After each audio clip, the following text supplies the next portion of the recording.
Sonic Speed Simulator often have missions which require you to get a lot of Badniks. An example for this was Hero Shadow's original mission, requiring you to defeat 1,200 Badniks. This obviously takes a while, even when doing stuff like using the homing attack chains in, for instance, Radical Highway or Pumpkin Hill. So you might want to automate this process, and there is a slow way, but it works. For this, you need a character with Chaos Blast, which are either Warlock Shadow, the two Super Shadows, or the two Dark Shadows. You need to do this on a map that has auto run and enemies close to the auto run path. In this example, I'm using Speed Jungle, though other maps might work. You need to start the question if you want to activate auto run. Go over to some Badniks and hold your button to use Chaos Blast. On PC, that is the Q button.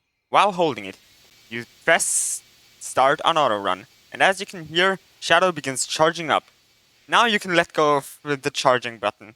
I'll just leave this here running to show you that he automatically Chaos Blasts when he runs to next to enemies now. It's important to say that this bug, as far as I know, only works with Chaos Blast. I've tried it with Chaos Spear, and it doesn't work. I've also tried it with Whisper's Wispawn abilities, and it seems like, in theory, it could work, but it seems very finicky. As by my understanding of this, you would need to start auto run right as you use the shooting ability, and you cannot just really hold the button. You would actually need to time it, as by holding the button, you would defeat the enemy too early and just start swinging the hammer. And with the hammer ability, you cannot get enemies that are off the normal path. It's also important to say that this method is not fast at defeating Badniks, but just an AFK way. As you can see there, now he Chaos Blasts that enemy and that enemy.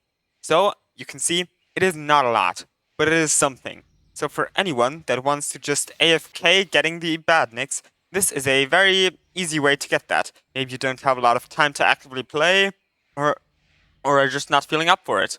And in that case, you can just do this on some sort of device you can leave on for a while, and slowly get a quest, in case a quest as diabolical as this one ever comes back.